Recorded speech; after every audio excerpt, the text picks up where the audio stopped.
하늘의 문을 여소서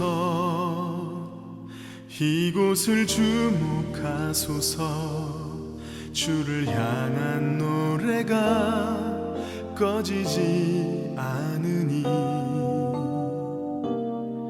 하늘을 열고 보소서 이곳에 임재하소서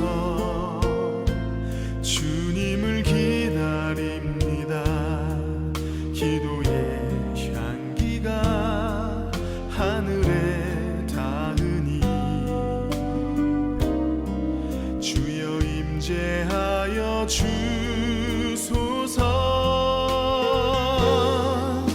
이곳에 오셔서 이곳에 앉으소서 이곳에서 드리는 예배를 받으소서 주님의 이름이 주님의 이름만이 오직 주의 이름만 이곳에 있습니다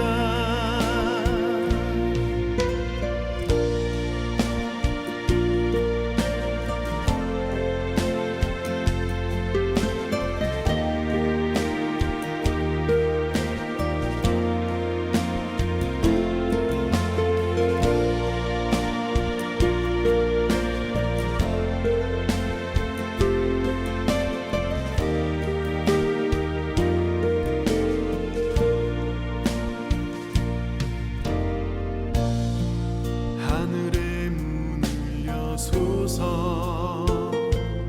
이곳을 주목하소서 주를 향한 노래가 꺼지지 않으니 하늘을 열고 보소서 이곳에 임재하소서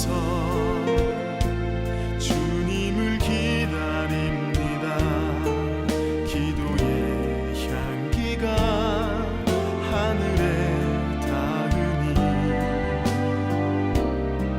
주여 임재하여 주소서 이곳에 오셔서 이곳에 앉으소서 이곳에서 드리는 예배를 받으소서 주님의 이름이 주님의 이름만이 오직 주의 이름만 이곳에 있습니다 이곳에 오셔서 이곳에 앉으소서 이곳에서 드리는 예배를 받으소서 주님의 이름이 주님의 이름만이 오직 주의 이름만 이곳에 있습니다 주님의 이름이 주님의 이름만이 오직 주의 이름만 이곳에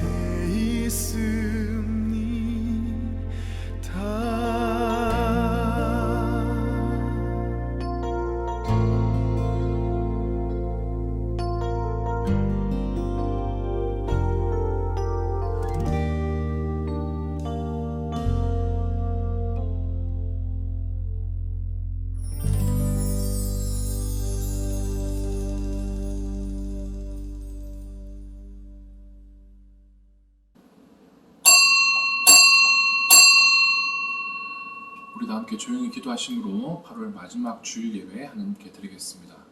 우리 조용히 기도합니다. 여호와는 나의 목자시니 내게 부족함이 없으리로다. 그가 나를 푸른 풀밭에 놓이시며 쉴만한 물가로 인도하시는도다. 내 영혼을 소생시키시고 자기 이름을 위하여 의의 길로 인도하시는도다. 내가 사망의 음침한 골짜기로 다닐지라도 해를 두려워하지 않을 것은 주께서 나와 함께 하심이라. 주의 지팡이와 막대기가 나를 안위하시나이다. 주께서 내 원수의 목전에서 내게 상을 차려주시고 기름을 내 머리에 부으셨으니 내 잔이 넘치나이다. 내 평생의 선하심과 인자하심이 반드시 나를 따르리니 내가 여호와의 집에 영원히 살리로다. 아멘. 경배찬송 20장 경배찬송 20장 찬양하겠습니다.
우리 다 함께 사도신경으로 신앙고백 하시겠습니다. 전능하사 천지를 만드신 하나님 아버지를 내가 믿사오며 그 외아들 우리 주 예수 그리스도를 믿사오니 이는 성령으로 잉태하사 동정녀 마리아에게 나시고 본디오 빌라도에게 고난을 받으사 십자가에 못 박혀 죽으시고 장사한 지 사흘 만에 죽은 자 가운데서 다시 살아나시며 하늘에 오르사 전능하신 하나님 우편에 앉아 계시다가 저리로서 산자와 죽은 자를 심판하러 오시리라. 성령을 믿사오며 거룩한 공회와 성도가 서로 교통하는 것과 죄를 사하여 주시는 것과 몸이 다시 사는 것과 영원히 사는 것을 믿사옵나이다. 아멘. 시간 예배를 위해서 박선배 권사님 기도인도 하시겠습니다. 전능하신 하나님 아버지 은혜에 감사합니다. 코로나 바이러스 제2병으로 인하여 교회에 모여 함께 예배드리지 못함을 불쌍히 여겨 주옵소서. 주님이 말씀하신 가장 큰 계명 하나님을 사랑하고 내 이웃을 사랑하라고 말씀하셨으나 하나님 말씀대로 순종하지 못하며 이웃에 대한 사랑보다는 내 자신이 우선인 삶을 살았음을 회개합니다. 주님이 기뻐하시는 이웃에게 나누고 베풀고 섬기는 삶으로 살아가게 예안교회 성도들에게 은혜를 주옵소서. 주님을 믿는다고 고백하는 모든 그리스도인들이 영원한 생명, 하나님 나라를 소망하며 이 땅에서 나그네의 삶으로 주님과 동행하는 은혜를 주옵소서. 대한민국의 모든 교회와 성도들이 주님의 은혜를 구하며 기도하게 하옵소서. 코로나로 인하여 더욱 어려워진 선교지와 사역지에 주님의 사랑이 전해지게 하옵소서. 북한을 불쌍히 여겨 주옵소서. 함께 예배드리는 은혜를 속히 허락하여 주옵소서. 이 땅에 세우신 지도자와 위정자들이 하나님을 경외하게 하여 주옵소서. 복된 주일 모든 믿는 자들이 함께 모여 하나님을 찬양하며 기도하며 예배드리는 은혜를 주옵소서. 오늘도 생명의 말씀을 전하는 최진영 목사님을 성령 충만하게 하옵소서. 생명의 말씀대로 충만하게 하옵소서. 교회 어르신들을 강건하게 하여 주옵소서. 배움 중에 있는 학생들에게 지혜를 주시옵고 주님께 기도하게 하옵소서. 일하는 자들에게 나누고 베풀 수 있는 은혜를 주옵소서. 코로나 질병에 대한 특별한 기도문을 간구하오니 그 안에 하나님의 은혜를 부어 주옵소서. 우리 안에 오신 하나님 아버지를 구하며 예수님의 이름으로 감사하며 기도합니다. 아멘.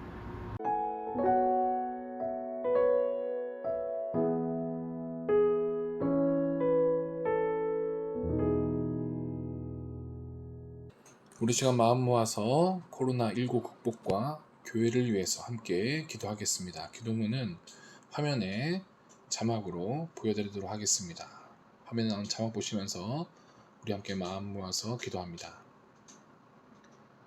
코로나19 바이러스의 확산이 세계적으로 늘어갑니다. 창조주 하나님의 능력과 은혜로 전염병의 환란이 속히 종식되게 하소서. 하나님의 도우심 가운데 백신과 치료제를 개발하는 과정이 차질 없이 진행되어 질병의 공포와 피해에서 속히 벗어나게 하소서. 코로나19 바이러스로 인한 경제적 충격이 최소화되도록 이 나라를 도우시고 특별히 예암교회 성도들의 삶의 터전들을 굳건히 지켜주소서. 가을에 코로나19 2차 대확산의 우려가 커지고 있습니다. 더 이상 질병이 퍼지지 않도록 도우시고 의료진들이 지치지 않도록 도우소서. 질병의 확산 속에서 교회가 방역의 모범이 되지 못해 세상의 질타를 받는 상황이 되었습니다.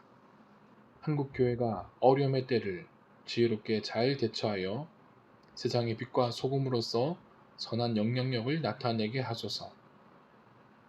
코로나19 바이러스의 확산을 막기 위해 노력하고 있는 정부와 관계부처, 의료 관계자들에게 새 힘을 더하사 피곤치 않도록 강건함으로 붙드시고 모든 상황에 가장 지혜롭게 대처하게 하옵소서. 코로나19 바이러스의 확산에서 예함교회 성도들, 특별히 어린 자녀들을 강건함으로 지켜주시고 사회적으로는 거리두기를 실천하지만 하나님과는 더욱 친밀한 교제를 나누도록 믿음을 더하소서. 믿음과 소망과 사랑으로 끊어지지 않는 세 겹줄을 이루어 서로를 돌아보며 이 난간을 잘 대처하게 하시고 이 땅의 치유와 회복을 위한 기도의 사명을 감당하는 예암교회 성도들이 되게 하소서. 교회의 사정과 필요를 아시는 주님, 소송 문제가 여전히 진행 중입니다. 또한 정리해야 할 공사 대금, 건물 보수의 문제가 있습니다. 교회가 당면한 문제들이 하나님의 도우심 가운데 은혜롭게 해결되고 풍성하게 채워지게 하소서. 부족하고 연약한 환경 속에도 기쁨으로 섬기며 믿음의 헌신이 이루어지고 날마다 은혜 가운데 성장을 이루어가는 예암교회가 되게 하소서. 예수님의 이름으로 기도합니다. 아멘. 찬송가 303장 찬송가 303장 찬양합니다.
오늘 이 시간 우리 함께 나눌 하나님 말씀은 신약성경 마태복음 5장입니다.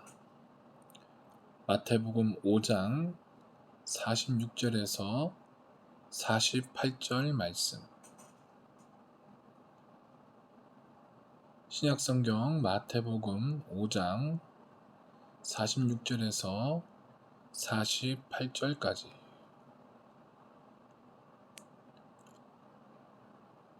마태복음 5장 46절부터 48절까지 우리 한 목소리로 함께 천천히 봉독하겠습니다. 너희가 너희를 사랑하는 자를 사랑하면 무슨 상이 있으리요? 세리도 이같이 아니하느냐? 또 너희가 너희 형제에게만 무난하면 남보다 더하는 것이 무엇이냐? 이방인들도 이같이 아니하느냐? 그러므로 하늘에 계신 너희 아버지의 온전하심과 같이 너희도 온전하라. 아멘. 할렐루야. 오늘도 이렇게 영상으로 우리 이암교회 식구들을 뵙게 되었습니다. 비록 지금 상황이 더 악화되어서 영상으로 예배를 드려야 하는 기간이 다음 주일까지 한 주가 더 연장이 되었는데요. 자, 그러지만은 이 기간 동안 우리 예함교 모든 식구들 개인 위생 수칙 철저하게 잘 지키시고 건강히 이 기간을 잘 보내셔서 다음 만날 때는 더 건강한 모습으로 뵙게 되기를 주님의 이름으로 축복합니다. 자, 오늘 8월 마지막 주일인데요. 8월 마지막 주일을 맞이해서 오늘 마태복음의 말씀을 가지고 남보다 더하는 것이 무엇이냐, 남보다 더하는 것이 무엇이냐라는 제목으로 함께 말씀의 은혜를 나누고자 합니다. 사실 오늘날 살아가는 많은 사람들이 내게 요구되는 것은 가급적이면 적게 하고 대신 내가 얻을 수 있는 것은 최대한 얻고 싶어합니다. 그래서 세상에서는 뭐 불로소득이라든지 아니면 탈세라든지 편법이나 이런 것들이 판을 치고 있는 것이죠. 자, 그런데 안타깝게도 이러한 모습들, 세상에서 보여지는 이런 안타까운 모습들이 우리 신앙인의 사고와 행동 방식에서도 발견되어진다는 것입니다. 우리가 해야 할 그 이상의 어떤 섬김이나 아니면 헌신 이런 것들을 하는 성도들, 그런 성도들을 찾아보기가 쉽지 않은 그런 시대가 되었습니다. 사실 최소한의 노력으로, 최소한의 투자로 최대의 이득, 최대의 수익을 걷어내는 것, 이것이 사실은 세상에서는 지혜로운 것이다 라고 그렇게 인정이 됩니다. 자, 그런데 이러한 이 세상의 태도가 신앙의 영역까지 이어져서는 안 된다는 것이죠. 자, 여러분, 최소의 노력으로, 최소의 투자로 최대의 수익을 올리는 것, 이것은 경제 원리에 있어서는 그것이 진리입니다. 그렇죠? 내가 투자는 적게 하고 많은 수익을 거둬들이는 것, 이것은 경제 영역에 있어서는 이것이 진리입니다. 그래야만 하고요. 자, 그런데 이것은 경제 영역에 있어서는 진리지만, 그런데 하나님 나라, 또 성경이 말하는, 성경이 우리에게 명령하는 그리스도인으로서의 삶의 원리는 아니라는 것입니다. 여러분, 세상 윤리나 습관이나 아니면 관습 혹은 풍습, 그리고 세상의 관례, 자, 이런 것들이 여러분 우리 신앙의 영역으로 흘러 들어와서 그것이 우리 신앙 영역의 기준이 되어서는 안 되는 것입니다. 여러분, 왜냐하면 하나님께서 우리 그리스도인들에게 원하시는 삶의 태도는 그것을 넘어서는 그 이상의 것이기 때문에 그런 것입니다. 자, 여러분, 오늘 우리가 산상수훈의 말씀을 읽었는데요. 사실 우리가 산상수훈의 말씀은 이미 우리가 예전에 주일 설교 시간을 통해서 우리 함께 나눈 말씀입니다. 자, 그런데 다시 한번 우리가 산상수훈의 말씀 가운데 오늘 5장의 끝자락에 있는 부분을 우리가 함께 나누고자 하는데요. 오늘 말씀은, 본문의 말씀은 악한 자를 대하는 태도에 대한, 특별히 하나님을 따르는, 예수님을 따르는 제자로서, 또 성도로서 악한 자를 대하는 태도에 대한 그런 말씀을 하고 있는데요. 우리가 46절부터 읽었지만 이 말씀은 43절부터 우리에게 쭉 이어지고 있습니다. 여러분, 악한 자를 대적하는 것, 사실은 악한 자를 대적하지 않는 것도 쉽지가 않은 일이죠. 그렇습니다. 세상에서도 악한 자에 대해서 대항하지 않고 참는 것, 인내하는 것, 사실 이것도 사실은 세상에서는 찾아보기 힘든 아주 귀한 가치입니다. 자, 그런데 오늘 본문에서 예수님께서는 거기서 우리는 더 나아가야 된다라고 그렇게 말씀하고 계십니다. 자, 앞부분에, 우리 읽은 본문 앞부분에 나오는 43절부터 이어진 말씀을 보면은, 자, 악한 자가 우리의 오른뺨을 때릴 경우에 어떻게 되느냐? 사실 세상에서는 보통 오른뺨을 맞게 되면은 거기에 대항해서 무력으로 다시 그 악한 자에게 대응을 하게 됩니다. 자, 그런데 대응하지 않고 참는 것만으로도 사실 세상에서는 충분한 어떤 그 선한 일이다, 인내로운 일이다라고 이렇게 이야기를 합니다. 자, 그것으로 충분하다라고 세상은 이야기합니다. 자, 그런데 예수님께서는 뭐라고 말씀하십니까? 거기서 더 나가야 된다라고 말씀하고 계십니다. 왼편도 돌려대라. 오른편을 때리거든 왼편도 돌려대라. 단순히 오른편 뺨을 맞았을 때에 참아라. 화를 내지 말고 참아라. 그것으로 충분하다라고 말씀하신 것이 아니라 오히려 더 나아가서 왼편을 돌려대라 라고 그렇게 말씀하십니다.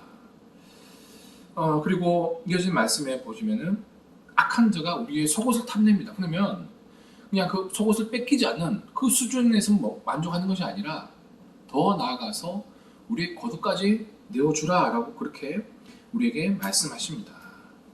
그리고 억지로 우리에게 오리를 가자.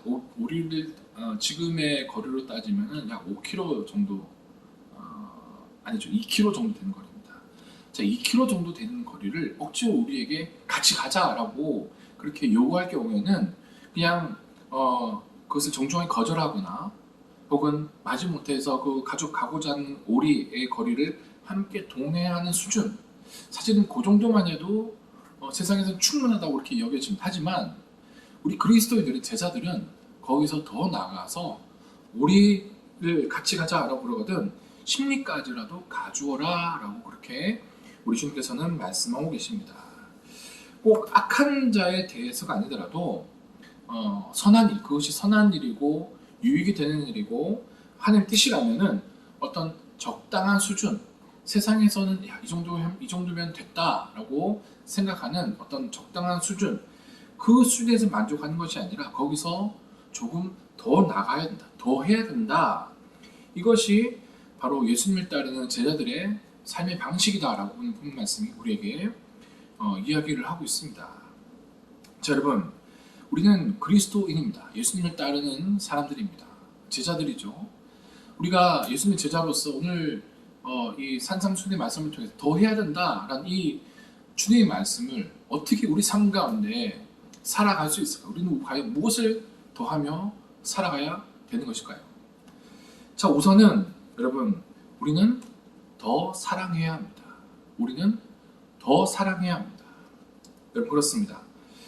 사람이 어떤 다른 상대라든지 혹은 어떤 다른 대상을 진정으로 사랑한다면 그 대상을 위해서 내가 조금 더 희생할 수 있죠. 그렇죠. 부모님들이 자녀들을 사랑하기 때문에 자녀들을 위해서 지금도 충분히 힘들고 지금도 충분히 어렵지만은 그러나 자녀를 사랑하기 때문에 지금보다 더 사랑할 수가 있는 것입니다. 더 참을 수가 있는 것입니다. 더 노력할 수가 있는 것이죠. 여러분은 마찬가지입니다. 우리는 하나님을 사랑하기 때문에 우리는 더 헌신할 수 있는 것입니다. 이웃을 사랑하기 때문에 우리는 조금 더 섬길 수가 있는 것이죠. 예. 적당한 수준에서 세상이 만족하는, 세상이 말하는 그런 어떤 적당한 수준의 사랑에서 멈추는 것이 아니라 거기서 더 사랑하는 것, 세상 기준을 더 넘어서는 사랑을 하는 것, 이것이 우리가 예수를 따르는 제자의 증거가 된다는 것입니다. 여러분, 세상 사람들, 이 세상의 도덕과 윤리도 사랑을 이야기합니다. 그러나 여러분, 세상이 말하는 사랑의 수준은 어떤 사랑입니까? 그 대상이 내가 베푼 사랑을 받을 만한 자격이 있을 경우에, 그런 자격을 가지고 있을 경우에 성립되는 그런 이야기죠. 자, 그러나 우리 그리스도인들의 사랑은 그런 세상의 사랑의 기준에서 더 나아가야 한다는 겁니다. 마태복음 5장 46절, 본문의 말씀이죠. 46절 말씀 보시면은 너희가 너희를 사랑하는 자를 사랑하면 무슨 상이 있으리요? 세리도 이같이 아니하느냐라고 말씀하십니다. 여러분, 이 세상을 보십시오. 우리를 사랑하는 사람일지라도 내 유익을 위해서, 내 이익을 위해서라면은 내가 사랑하는 사람도 배신하고 속이는 일이 비일비재한 것이 이 세상, 우리가 살아가는 세상입니다. 자, 이런 세상 속에서 사실은 우리를 사랑하는 그 사람을 내가 속이지 않고 배신하지 않고 나를 사랑하는 사람을 사랑해 주는 것, 여러분 이 정도만 해도 사실 훌륭한 일입니다. 그렇죠? 자, 그런데 우리 그리스도인들은 그 수준에서 머물러서는 안 된다. 그리고 거기서 더 나아가서 우리는 더 사랑해야 한다라는 겁니다. 왜냐하면 우리를 향한, 저 여러분을 향한 하나님의 사랑이 그런 사랑이기 때문에 그런 것이죠. 로마서 5장 8절 말씀입니다. 우리가 아직 죄인 되었을 때에 그리스도께서 우리를 위하여 죽으심으로 하나님께서 우리에 대한 자기의 사랑을 확증하셨느니라. 자, 죄인 된 우리, 죄인 되었다는 것은 사랑받을 자격이 없다는 뜻입니다. 하나님을 배신하고 하나님과 원수가 되었다는 뜻이죠. 자, 그런데 이러한 자격이 없는 우리를 사랑하신 그 하나님의 사랑, 더 사랑하신 그 하나님의 사랑을 말미암아서 우리는 구원받은 하나님의 백성이 되었습니다. 그러므로 여러분, 우리는 그런 하나님의 자녀이기 때문에 우리의 사랑도 이런 하나님의 사랑을 닮아가야 하는 것입니다. 여러분, 그렇습니다. 우리 하나님의 사랑은 더 주시는 사랑입니다. 더 사랑하시는 사랑입니다. 여러분, 우리 하나님께서는 우리가 구한 것, 여러 가지 우리가 기도 제목을 구하지 않습니까? 성경 분명히 우리에게 이야기합니다. 우리 하나님은 어떤 하나님이냐? 우리가 구한 것, 더 그 이상의 것을 주시는 분이다 라고 우리에게 성경은 증거하고 있습니다. 마태복음 6장 33절에 예수님께서 기도에 대해서 가르치시면서 이런 말씀을 하셨습니다. 그런즉 너희는 먼저 그의 나라와 그의 의를 구하라. 그리하면 이 모든 것을 너희에게 더하시리라. 자, 여러분, 하나님 나라와 그 의가 우리 기도의 우선순위로 삼아야 합니다. 자, 그렇게 우리가 하나님 나라와 그의 의를 우리 기도의 우선순위로 삼고 기도할 때에 하나님 어떻게 하신다고요? 그 모든 것을 우리에게 더하여 주신다라고 약속하고 계시죠. 자, 여러분, 이 신뢰가 바로 솔로몬에서 우리가 찾아볼 수가 있습니다. 자, 여러분, 이 솔로몬이 하나님 앞에 왕이 오르고 나서 하나님 앞에 1천 번제를 드렸죠. 자, 그리고 그 후에 하나님께서 솔로몬에게 야, 네가 무엇을 구하느냐라고 물어보셨습니다. 그때 아마 솔로몬은 자기가 원하는 여러 가지 것들, 세상이 원하는 부귀라든지 아니면 큰 권력이라든지 능력이라든지 이런 자기의 욕심을 채울 만한 그런 것들을 하나님께 충분히 구할 수 있는 그런 기회였죠. 자, 그런데 솔로몬은 그런 것들을 구하지 않고 하나님께서 맡기신 이 나라, 이 백성들을 잘 다스릴 수 있는 지혜를 주십시오라고 이렇게 솔로몬이 기도했습니다. 하나님 나라와 그 의, 그리고 자신의 사명을 먼저 기도의 제목에 우선순위로 놓은 것이죠. 자, 그럴 때 하나님께서는 어떻게 하셨습니까? 솔로몬이 구한 지혜만 주셨습니까? 아니죠. 거기에 더해서 1 플러스 2입니다. 지혜에 더해서 또 뭘 주셨습니까? 이 부귀와 영광. 그래서 열왕기상 3장 13절 말씀 보시면은 내가 구하지 아니한 부귀와 영광도 내게 주노니 내 평생의 왕들 중에 너와 같은 자가 없을 것이라. 하나님 나라와 그 의를 우선해서 기도했더니 하나님께서는 그 위에 더 많은 것을 베풀어 주셨습니다. 이것이 바로 우리 하나님이시죠. 여러분, 고린도전서 13장 우리가 흔히 사랑장이라고 이렇게 이야기합니다. 사랑장. 그렇죠. 사랑은 오래 참고 온유하며 시기하지 아니하며 우리가 잘 아는 말씀이 있지 않습니까? 자, 그런데 성경이 우리에게 요구하는 사랑의 태도, 그것을 우리가 더 분명하게 깨닫기 위해서는 고린도전서에 나타난 이 사랑의 정의에 한 글자를 더 붙이면은 더 쉽게 우리에게 이해가 됩니다. 바로 더라는 글자입니다. 더. 이 더라는 글자를 붙여가지고 이 고린도전서에 나타난 사랑의 정의를 제가 읽어 드려보겠습니다.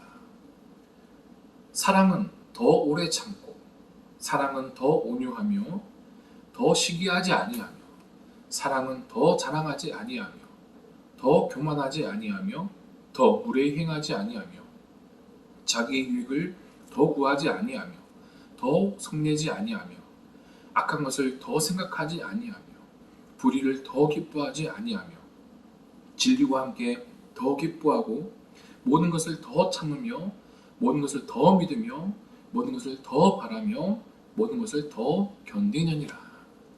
지금 내가 인내하고 온유한 수준 거기서 만족하는 것이 아니라 더 하는 것, 이것이 사랑이다라는 거죠. 여러분, 더 사랑하며 살아가는 저렴한 삶이 되시기를 주님의 이름으로 축복합니다. 또한 우리는 더 사랑해야 됩니다. 또한 우리는 그리스도인으로서 더 사랑할 뿐만 아니라 우리는 더 섬겨야 합니다. 더 섬겨야 합니다.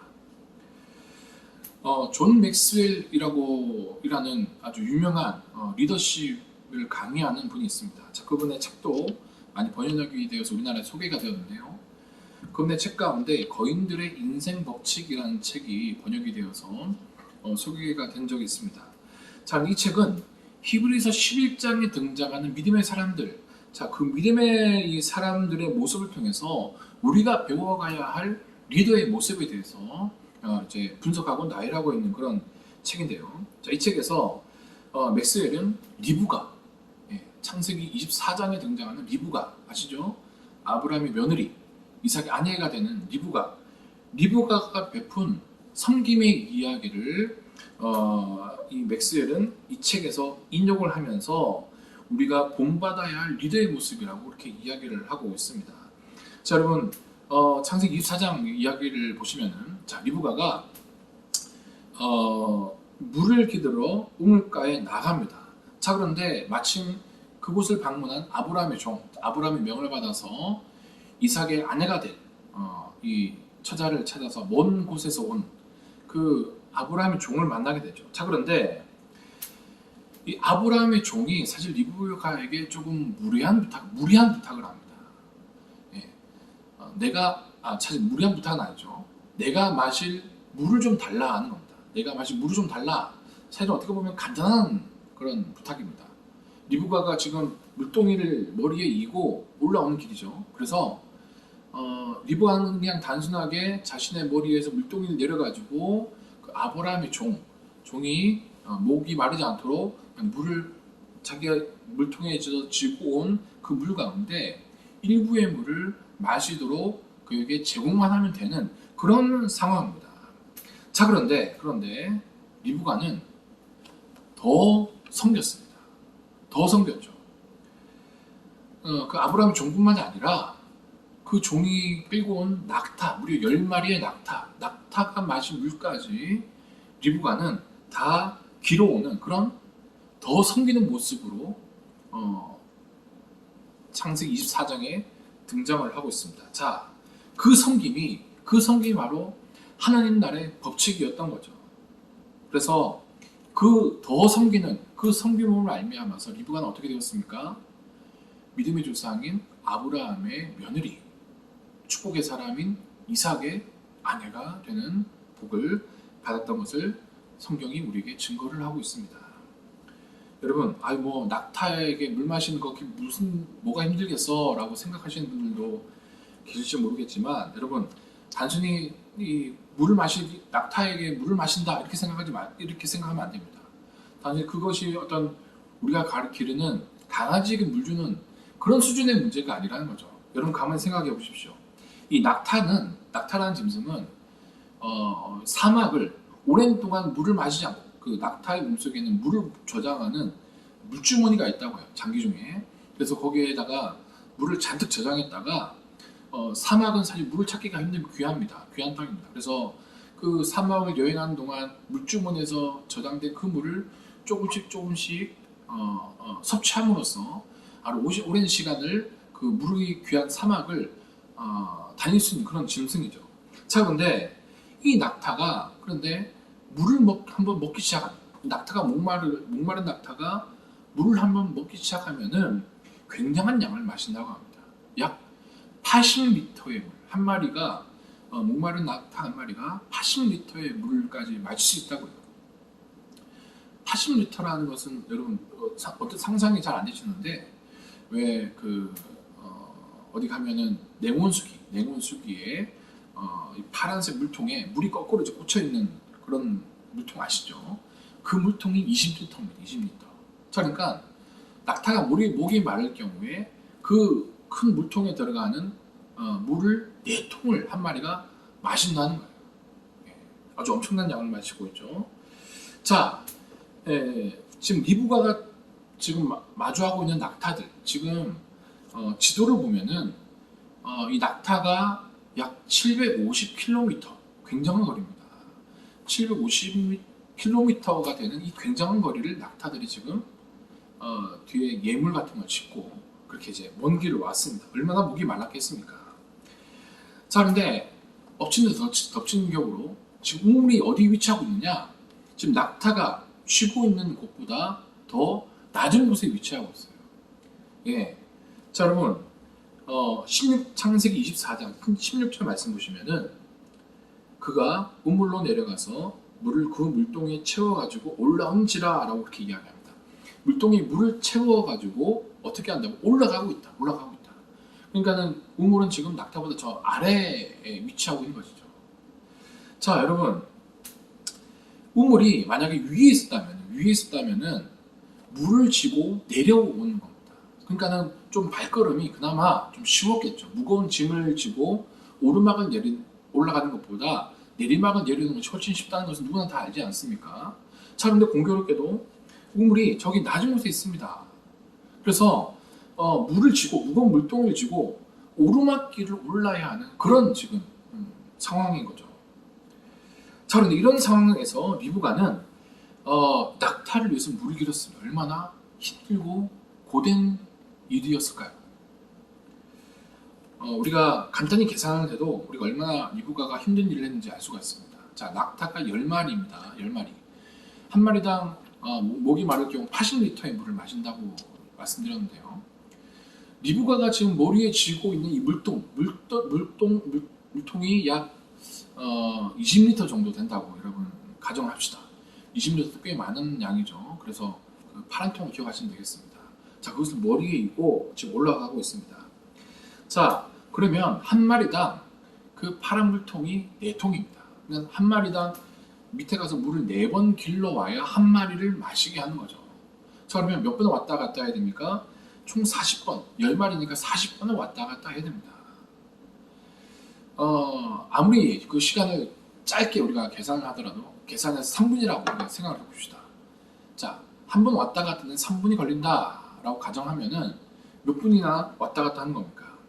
약 2시간 쉬지 않고 물을 그 무거운 20kg 되는 그 물동이를 머리에 짊어지고 약 2시간이라는 긴 시간을 계속 쉼 없이 왔다 갔다 물을 길러서 낙타를 마시겠다는 거죠. 여러분, 리브가는 자신에게 요청된 그 섬김의 이상의 섬김을 베풀었습니다. 이런 이 리브가의 이 섬김은 어떤 형식주의나 적당주의를 넘어서는 것이었습니다. 그것과는 정반대의 태도죠. 리브가는 자신에게 주어진 섬김의 기회, 그 섬김의 기회를 놓치지 않고 그냥 적당하게 섬겨주는 그 수준이 아니라 더 섬겼습니다. 그 기회를 리브가는 꼭 붙잡은 것이죠. 자, 어떻게 그런 섬김을 할 수 있을까요? 라고 생각하시는 분들도 계실 겁니다. 근데 여러분, 옛말에 이런 말이 있죠. 천리길도 한 걸음부터 라는 말이 있지 않습니까? 여러분, 우리가 한 걸음을 떼지 못하면은 천리길도 갈 수 없다라는 그런 말입니다. 지금은 내가 당장은 그 정도까지는 못하지만은, 그 수준까지는 못하지만은, 난 언젠간 하겠지. 지금 못하지만은 내가 언젠가는 하겠지라고 그저 앉아가지고 마음의 위안을 삼는 것만으로는 여러분 부족합니다. 사실 그렇게 하긴 쉽죠. 여러분, 하지만 여러분, 지금 우리가 당장에 리브가처럼 아주 거창한 성김의 삶을 살지는 못한다 하더라도 지금 당장 내 손에 있는 것, 지금 당장 내가 가지고 있는 내게 주어진 것, 이것을 가지고 우리가 다른 사람을 섬기지 못한다면은 여러분, 먼 훗날 우리의 태도가 하루아침에 바뀔 리는 바뀐다는 것은 불가능한 일일 것입니다. 그럴 가능성이 희박하죠. 여러분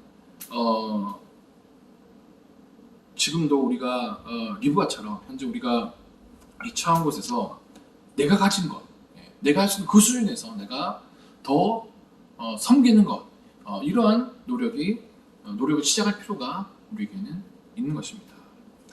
여러분 사실 리브가가 그 물 항아리, 거기서 물 항아리를 내려가지고 아브라함이 종만 목을 축일 수 있는 수준의 섬김을 하고 그냥 집으로 돌아갔더라면 얼마나 사실 그 몸은 편했겠습니까? 그렇죠. 번거롭지 않고 정말 편했을 것입니다. 누구나 할 수 있는 손쉬운 그런 친절이었을 거예요. 손쉬운 섬김이었을 겁니다. 아마 어쩌면 낙타에게 물을 주겠다라고 말하기 전에 리브가가 머릿속으로 내가 낙타한테까지 물을 마시게 하면은 꽤 많은 수고를 해야 될 텐데라고 생각을 했을지도 모르겠습니다.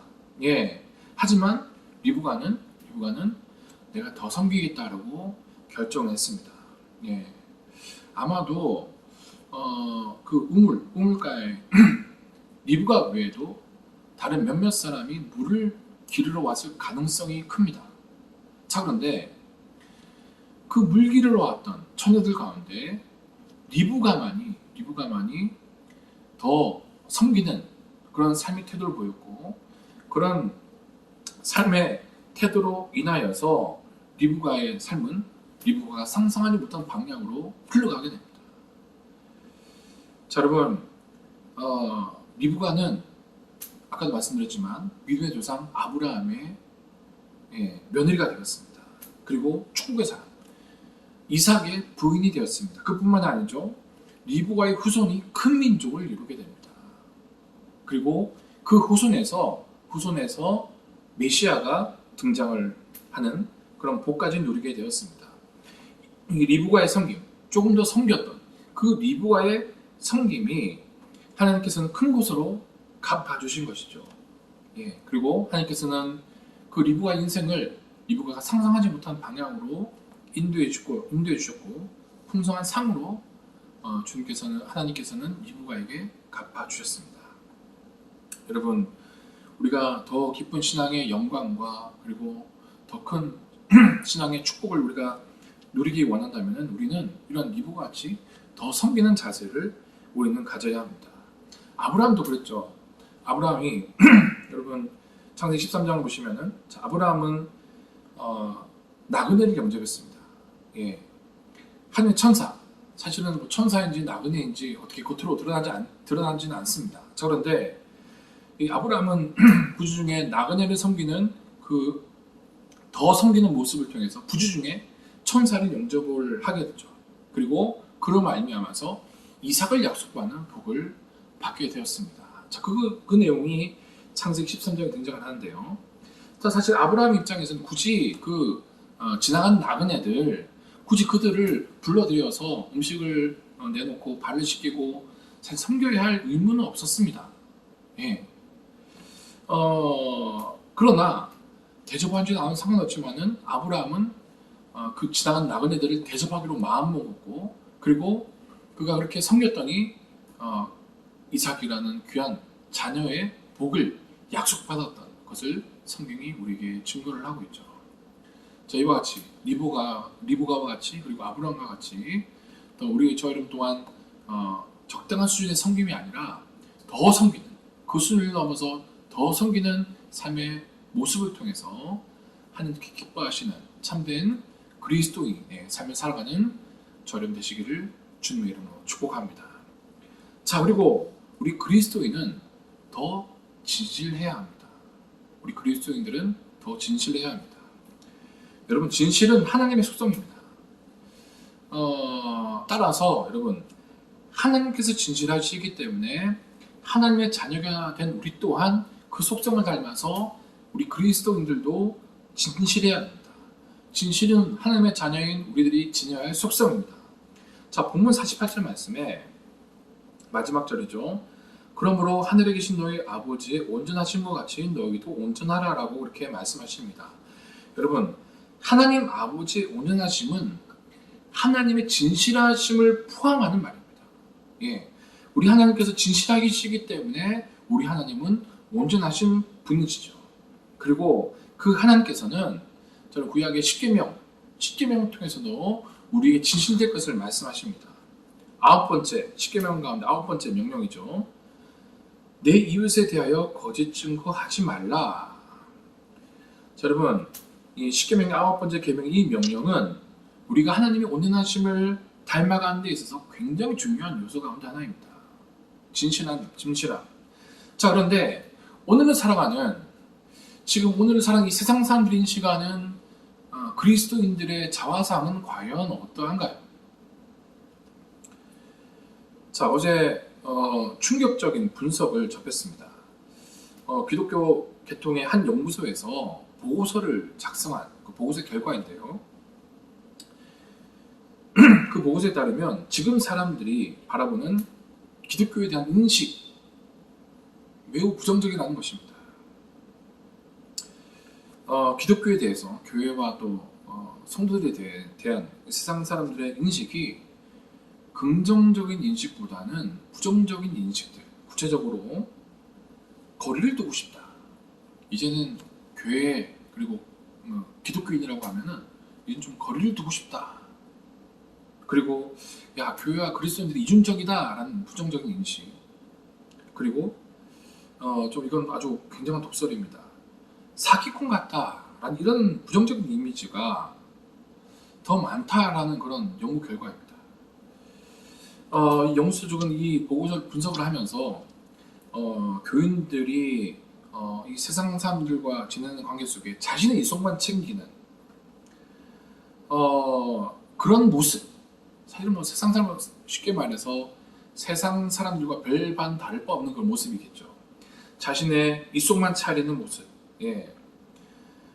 그런 모습이 어떤 기독교의 부정적인 이미지를 형성하는 데 있어서 큰 역할을 하는데, 거기다가 설상나상 코로나19로 인해 벌어진 지금의 사태, 자, 이것이 기독교인의 이미지에 더 나쁜 영향을 미쳤을 것이라고 그렇게 분석을 합니다. 자, 여러분, 극우 성향을 가진 우리 기독교인들, 예, 뭐 물론 그들이 전체 기독교를 대표하지는 않는 일부 기독교인들이긴 합니다만은, 자, 그들이 중심이 된 지난 광복절 집회로 인해서 온 나라가 비상에 걸렸습니다. 굉장히 안타까운 일인데요. 자, 그들이 이 사태가, 지금 코로나가 퍼진 이 사태가 방역이 실패한 정부 책임이다라고 이렇게 주장을 하지만, 어쨌든 여러분, 이 위중한 시국에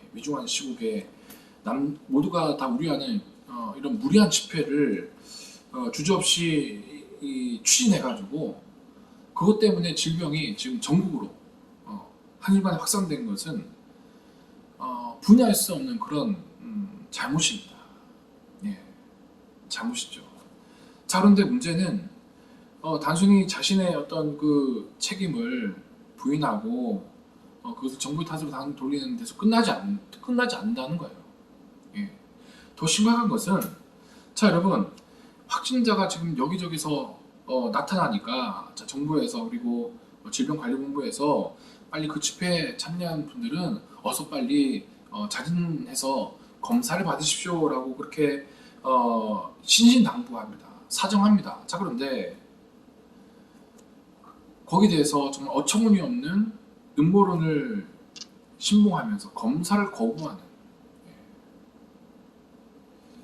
심지어는 이 자신의 행적, 집회 참석에서 자신이 들은 그 행적들을 거짓말로 숨기는, 이것을 주저하지 않아가지고 방역의 기회를 놓치게 만들어서 많은 사람들에게만 질병이 퍼지고 마는 이런 경우를 우리는 지금 뉴스를 통해서 목격을 하고 있습니다. 그중 대부분이 안타깝게도 기독교인이라는 사실입니다. 여러분, 연초에 신천지를 통해서 대량의 확진자가 나왔을 때 여러분 떨려보시기 바랍니다. 모든 매스컴에서 신천지에 대해서 비판하는 목소리를 내었습니다. 우리 기독교도 그때 마찬가지였죠. 신천지에 대해서 아주 비판을 했습니다. 자, 그런데 신천지를 비판했던 기독교가 신천지를 비판했던 가장 핵심적인 요소가 뭔지 아십니까? 바로 신천지의 모략교리입니다. 모략교리. 자, 모략교리가 뭐냐면은 신천지를 위해서라면 거짓말을 해도 된다라는 교리예요. 예. 신천지의 명령을 이행하기 위해서는 세상 사람들 앞에 떳떳하게 거짓말해라, 괜찮다, 그건 죄가 아니다라는 교리가 바로 모략교리입니다. 그래서 그 당시 여러분 신천지에서는 이 명단을 감추고 또 그 사실을 숨기기 급급했던 그 모습을 여러분 기억하시죠? 그래서 그 거짓된 모습을 보고 많은 사람들이 비판을 했습니다. 기독교도 마찬가지로 비판을 했습니다. 자, 그런데 여러분, 물론 일부이긴 합니다만, 지금 이 언론과 세상 사람들 눈에 비추고 있는 우리 교회의 모습, 성도의 모습은 과연 그와 얼마나 다릅니까? 여러분, 진실하게 지금 비춰지고 있습니까? 거짓을 부끄러워하는 모습으로 비춰지고 있습니까?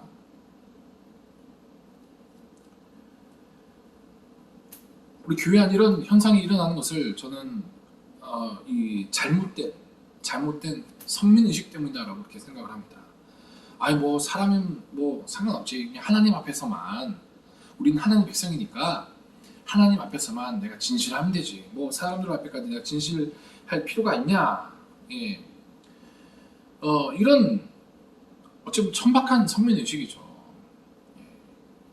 아, 내가 생각하는 것이 진리라면은 그 외의 것들은 무조건 다 틀린 것이다. 이런 왜곡된 자기의로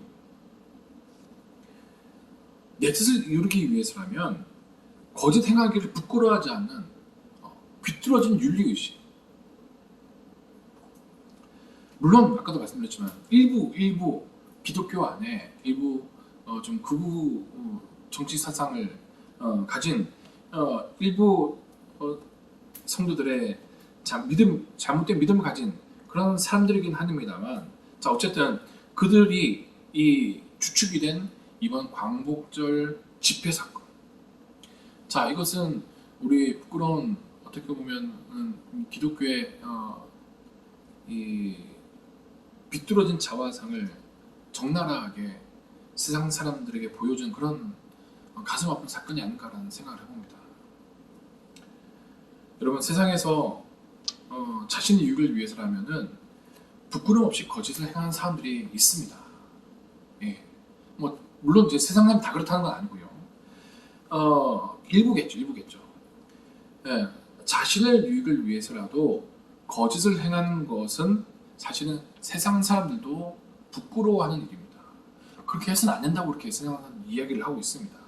하물며 여러분, 우리는 진실된 하나님을 섬기는 하나님의 백성입니다.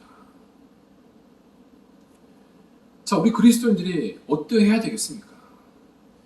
세상에 생각하는 그 진실의 기준, 그 기준보다 우리는 더 진실해야 합니다. 만약 우리 가운데 그런 모습이 있다면 우리는 세상 사람들이 부끄러워하는 그 모습보다 우리는 더 부끄러워해야 합니다. 그래야 우리는 하나님의 온전하심을 닮아갈 수가 있습니다. 또한 우리는 그리스도인들은 더 사모해야 합니다. 하나님의 은혜를 사모하고 나에게 맡겨진 사명을 더 사모하는 그런 삶의 태도를 가져야 합니다. 여러분, 열왕기하 2장 보시면은 하나님께서 엘리야를 이제 들어 올려가시려고 막 작정을 하십니다. 자, 그런데 이 엘리야에게는 엘리사라는 제자가 있습니다. 그래서 엘리야는 하나님께서 자신을 데려가실 장소까지 여행하면서 이 자신의 후계자, 자신의 제자인 엘리사에게, 야, 이제는 내가 하나님으로부터 부름을 받게 될 테니까 이제 그만 나를 따라와. 이제 그만, 이 정도면 됐어. 라고 말리는 장면이 등장을 합니다. 무려 3번에 걸쳐서. 자, 그때마다 엘리사는 어떻게 반응했느냐? 아닙니다. 저는 선생님을 더 따라가겠습니다. 아닙니다. 저는 여기서 멈출 수가 없습니다. 저는 끝까지 선생님 따라가겠습니다. 엘리야의 뒤를 이어서 선지의 사명을 감당해야 할 이 엘리사, 그 엘리사는 자신의 사명에 대한 뜨거운 사모하는 마음을 가졌던 사람입니다. 스승의 3번의 만류에도 불구하고 그 자신에게 주어진 사명을 사모하는 마음을 가지고 끝까지 스승을 쫓았던 사람이죠. 결국 이 엘리사는 엘리야가 받은 성령의 영감의 갑절을 이 엘리사는 받게 됩니다. 우리 그리스도인들은 우리에게 주신 사명, 그 사명을 우리는 더 사모해야 합니다. 은혜를 더 사모해야 합니다. 그리고 마지막으로 우리 그리스도인들은 더 헌신해야 합니다. 여러분, 하나님께서 모세에게 성막의 설계도를 주시면서 자, 이제 성막을 이렇게 만들어라 라고 말씀하셨습니다. 자, 그런데 그때 백성들은 이 성막을 만들 재물, 재료들을 가지고 옵니다. 하나님께 드립니다.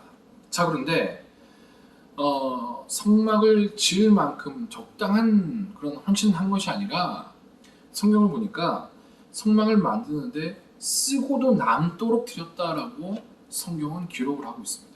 쓰고도 남도록 그렇게 드렸다. 그래서 모세가 야, 너희들 이제 그만 가져와도 돼. 그만 가져와도 돼. 라고 할 정도로 이스라엘 백성들은 더 헌신했다는 거죠. 예. 그래서 그렇게 지어진 성막에 하나님께서 영광으로 임하셔서 이스라엘 백성들의 갈 길을 인도하셨습니다. 지금 여러분의 삶의 자리에서 하나님께서 원하시는 헌신은 어떤 모습입니까?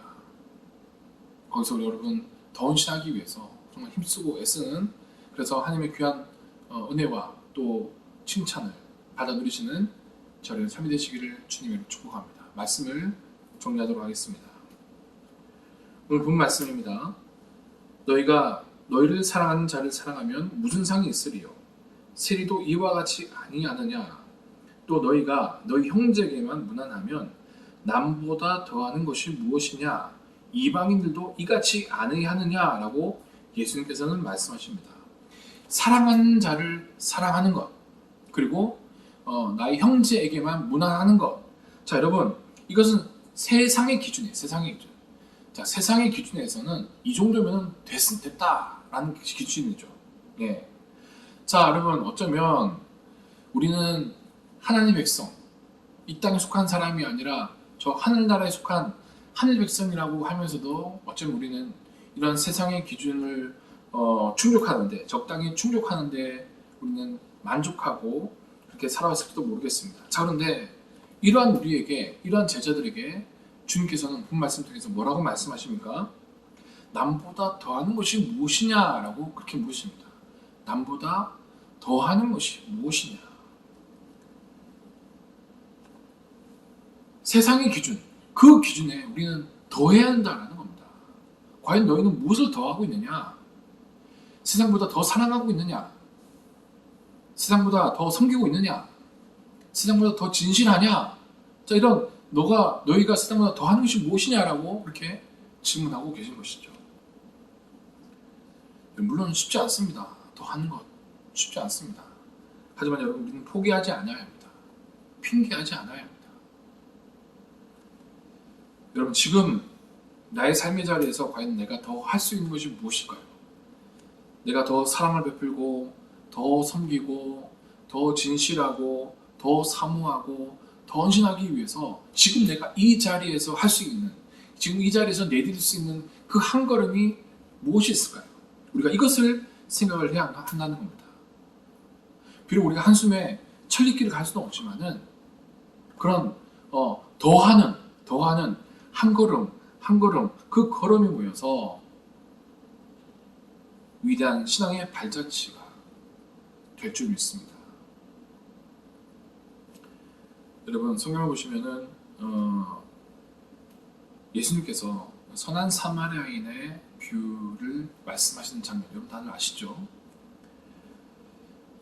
우리 그 내용을 읽을 때마다 강도 만난 자를 그냥 두고 도망가 버린 제사장과 레위인, 그들을 비난하기에 급급합니다. 그들을 아주 비판합니다. 저래서는 안 돼. 저래서는 안 돼. 자, 그런데 여러분, 예수님께서 말씀하신 결론은 무엇입니까? 그들이 잘못되었다가 아니죠. 그들이 잘못되었다가 아닙니다. 그 강도 만난 자에게 더 많은 친절을 베풀었다. 더 많은 성경을 베풀었다. 더 많은 사랑을 베풀었다. 그 선한 사마리아인 그를 말씀하시면서 너도 가서 이와 같이 하라 라고 예수님께서는 결론 짓습니다. 너도 가서 이와 같이 하라. 여러분, 우리가 지금 비록 이제 모이지 못하고 이렇게 영상으로만 지금 만나서 예배를 해야 되는 그런 상황이지만은, 여러분, 우리 절의 삶이, 매일매일의 삶이 하나님께 드리는 참된 예배로서의 삶이 되길 원합니다. 자, 그런 삶이 되기 위해서는 우리가 더 사랑을 베풀고, 더 섬기고, 더 진실하고, 더 사모하고, 더 헌신하는 그런 세상의 빛과 소금의 역할을 감당하는 우리 삶의 변화로 이어져야만 합니다.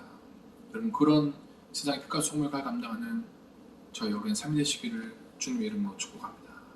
그리고 더 나아가서 이런 신앙의 이 모습을 우리 자손들에게, 후손들에게 신앙의 유산으로 물려주어서 위대한 신앙의 가문을 이어가시는 우리 예암교회 모든 가족들 되시기를 주님의 이름으로 축복합니다. 이 모든 일에 전심전력하여 너의 성숙함을 모든 사람에게 나타나게 하라. 기도하겠습니다.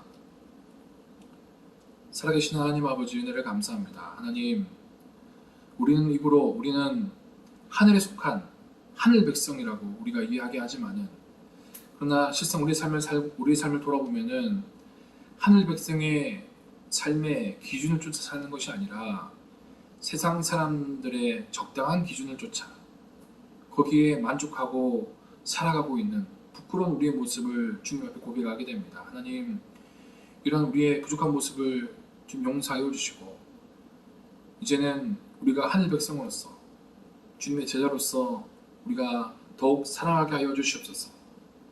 더 섬기게 하여 주시옵소서.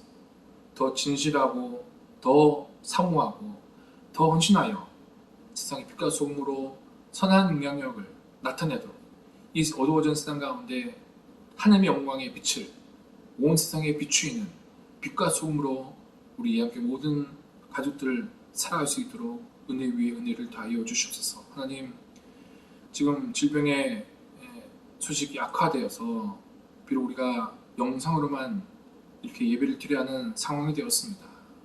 하지만 날마다 우리 한 사람 한 사람 마음 가운데 더욱 주님의 말씀을, 주님의 은혜를 사모하는 마음 허락하여 주셔서 이 기간들이 우리가 함께 모이지는 못하지만 더욱 주님께 더욱 가까이 나아가는 귀한 시간 되도록 은혜 위에 은혜를 더하여 주시옵소서. 이 한 주간의 삶도 우리 성도들 주의 능력의 팔로 붙들어 주셔서 강건케 하여 주시고, 질병으로부터 지켜보아 주시고, 또한 태풍의 소식이 들려오고 있습니다. 태풍으로부터 피해받지 않도록 하나님 역사하여 주시옵소서. 이 모든 말씀 감사하면서 우리 구주 예수 그리스도의 이름으로 감사하며 기도하옵나이다. 아멘. 광고 말씀드리겠습니다. 다음 주에도 온라인으로 예배를 합니다. 이는 코로나19 확산을 방지하기 위한 조치니 우리 성도 여러분들의 많은 양해 부탁드리겠습니다. 이 기간 동안 비록 우리가 예배당에서 만나지 못하지만은 전화상으로 서로 격려와 안부로 서로를 더욱 돌아보는 그런 시간 되었으면 좋겠습니다. 변동사항이 생기는 대로 바로 연락을 드리도록 하겠습니다. 그리고 이번 주에 지난주에서 또 태풍이 이번 주도 다가온다고 합니다. 태풍에 피해 없도록 대비 잘 하시고요. 그리고 태풍으로 인하여서 이 나라에, 그리고 우리 성도 여러분 가운데, 그리고 우리 교회에 피해가 없도록 또한 더불어서 기도해 주시기를 부탁을 드리겠습니다.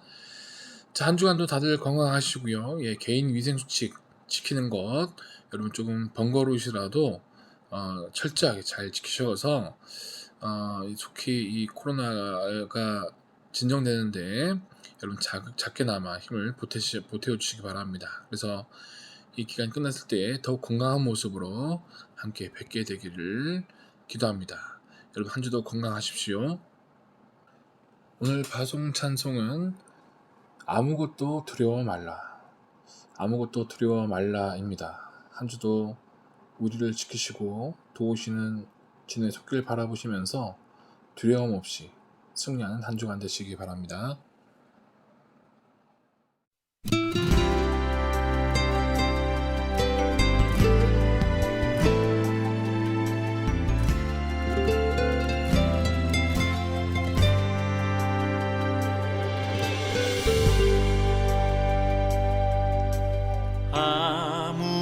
아무것도 두려워 말라.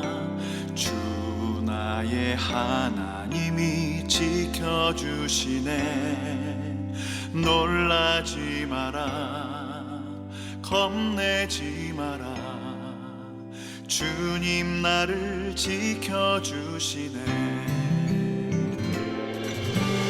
아무것도 두려워 말라. 주 나의 하나님이 지켜주시네. 놀라지 마라, 겁내지 마라. 주님 나를 지켜주시네. 내 맘이 힘에 겨워 지칠지라도 주님 나를 지켜주시네. 세상의 험한 풍파 몰아칠 때도 주님 나를 지켜주시네. 주님은 나의 산성, 주님은 나의 요새, 주님은 나의 소망, 나의 힘이 되신 여호와. 내 맘이 힘에 겨워 지칠지라도 주님 나를 지켜주시네. 세상의 험한 풍파 몰아칠 때도 주님 나를 지켜주시네. 주님은 나의 산성, 주님은 나의 요새, 주님은 나의 소망, 나의 힘이 되신 여호와. 주님은 나의 산성, 주님은 나의 요새, 주님은 나의 소망, 나의 힘이 되신 여호와. 나의 힘이 되신 여호와. 나의 힘이 되신 여호와.